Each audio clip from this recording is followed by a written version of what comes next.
Estamos de volta aqui no canal Viver Brasil, agradecendo a você que está em Uberaba e Uberlândia no Triângulo Mineiro, Ipatinga no Vale do Aço, Governador Valadares na região leste de Minas, você que está em Juiz de Fora na Zona da Mata, Belo Horizonte, Contagem, Betim, Sabará, Nova Lima, todo mundo acompanhando o 527 Claro HD, 9 Claro Analógico, youtube.com/canal Viver Brasil. Você acompanha também a nossa programação pela internet. É muito bom ter você aqui nesta quinta-feira, dia 1º de setembro. Quando entrar setembro, entrou setembro, agosto parece que demorou aí uns 50 anos, né, para passar. Mas agora a gente firme e forte aqui em setembro. Estamos recebendo a professora Irene Maria Cardoso, ela que é agrônoma, professora da UFV, Universidade Federal de Viçosa, e ex-presidente por 2 mandatos da ABA, que é a Associação Brasileira de Agroecologia.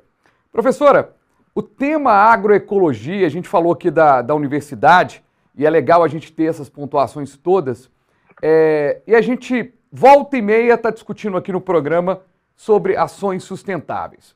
O próprio agronegócio, que é tido às vezes como um vilão do meio ambiente, de forma até, creio eu, equivocada, uma vez que as ações foram melhoradas, há um incentivo, há uma vontade de se iniciar caminhos para ter uma consciência ambiental. Então, assim, a gente tem hoje, a cada estudo que a gente apresenta aqui da Embrapa, seja da Emater, seja do IMA, a gente vê que existem caminhos e que a gente está trabalhando para ter um agronegócio mais sustentável. Professora, mas ainda é muito pouco tudo que tem sido feito. A gente ainda tem o uso de defensivos em alguns lugares de forma equivocada. A gente trabalha pouco a compostagem nos terrenos. A gente tem muito caminho para avançar. Mas é possível, professora? A gente pode pensar num agro que seja, talvez não tech, não pop, como a senhora não gosta, mas um pouquinho mais ambiental?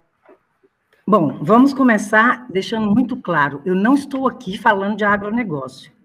Para mim, agronegócio, como eu disse, é um modelo de agricultura que é sustentado por um pacote tecnológico que eu não considero sustentável. Então, eu não estou falando de agronegócio. Nós podemos falar de agricultura, nós podemos falar de agroecologia. Oi. Professora, a gente está falando de agricultura, mas não tem jeito de falar de agricultura. Não tem jeito de falar de agricultura. Agricultura é que é a palavra histórica, que é a palavra que foi escrita na humanidade desde 10 mil anos atrás. Então, nós não podemos achar, porque a partir do momento que a gente acha que o agro é tudo, a gente quer substituir a palavra agricultura por agronegócio. Não é a minha retórica, não é a minha narrativa. Professora, então, se a gente está conversando, eu quero deixar isso claro. Em nenhum momento a gente troca aqui, não. Inclusive, acho que os agricultores, o agronegócio brasileiro, ele é sustentado por 80% de agricultores familiares. Então, quando o leite chega para as pessoas, ele passou por vários agricultores, produtores familiares. Então, assim, na verdade, não tem como a gente dissociar a agricultura. Se a gente voltar no tempo em que o homem fazia da agricultura uma forma sustentável para a família dele, aí a gente vai falar só de agricultura. Olha, mas uma vez que a agricultura essa é a sua narrativa, Fabiano.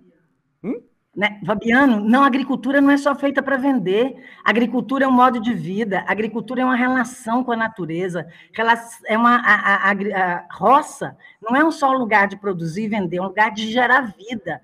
Então, nós estamos falando de coisas diferentes, não tem problema. Agora, eu preciso de terminar meu raciocínio.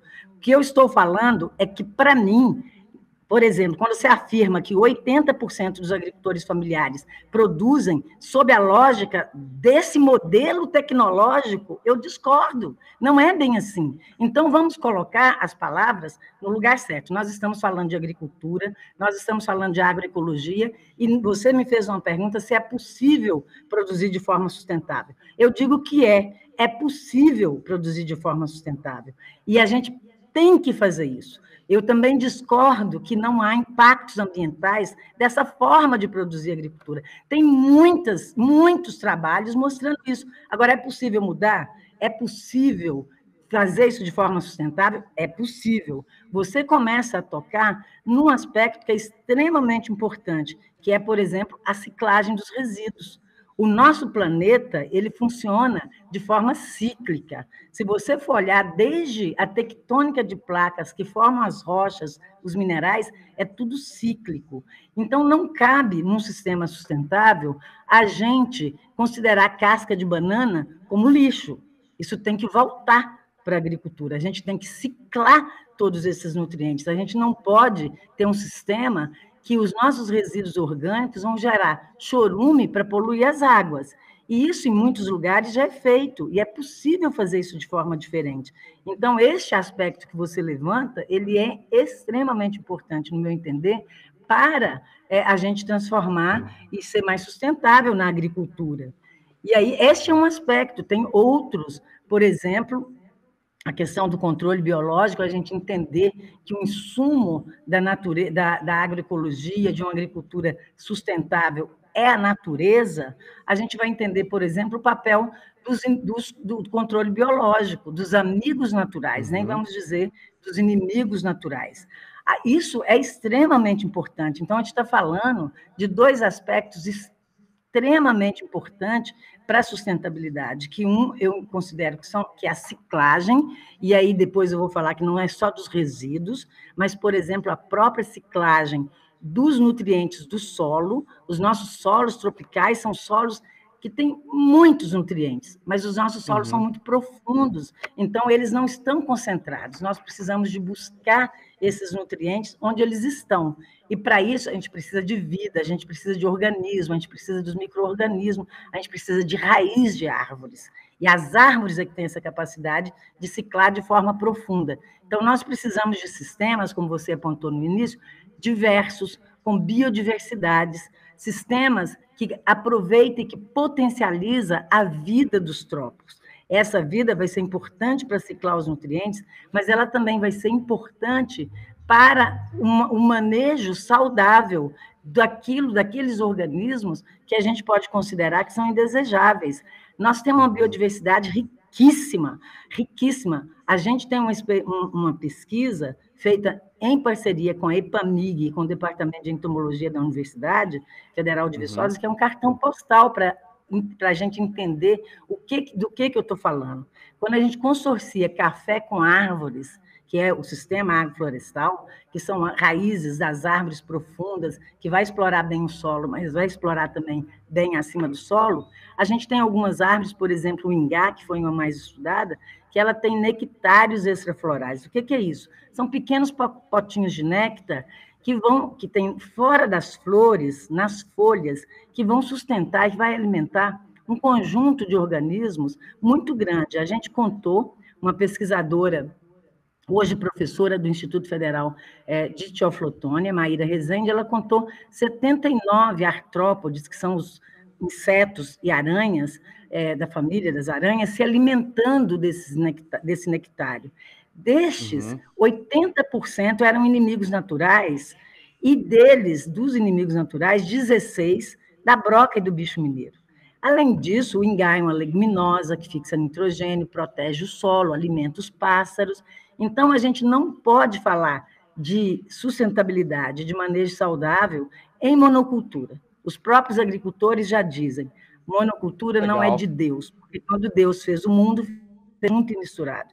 Então, como é que a gente pensa? Sistemas diversos que aproveita bem o solo, o nosso ambiente solo, e como é que aproveita bem o que tem acima do solo. Quando a gente articula sistemas biodiversos com solo de qualidade, a gente tem água de qualidade. Sabe por quê? Porque água é irmã siamesa da terra. O que você faz para a terra, você faz para a água. E quando a gente tem os três juntos, a gente tem ar de qualidade.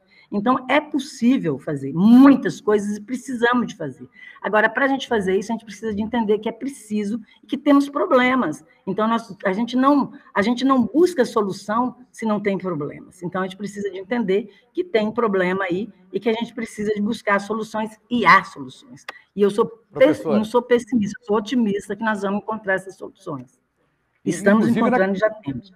Inclusive na questão dos defensivos, né, professora? A gente vai encontrando maneiras de que, de repente, os defensivos agrícolas eles podem também vir da própria natureza. Aliás, já vem mesmo sendo os preparados, mas de alguma forma sendo menos agressivos ou quase nada agressivos à própria agricultura, né? Eu acabei de dar o exemplo dos insetos que se alimentam dos nectares dessas florais e que fazem o controle das principais pragas do café, chamando de praga, já que é uma palavra que todo mundo gosta muito, eu não gosto, que é o bicho mineiro e a broca.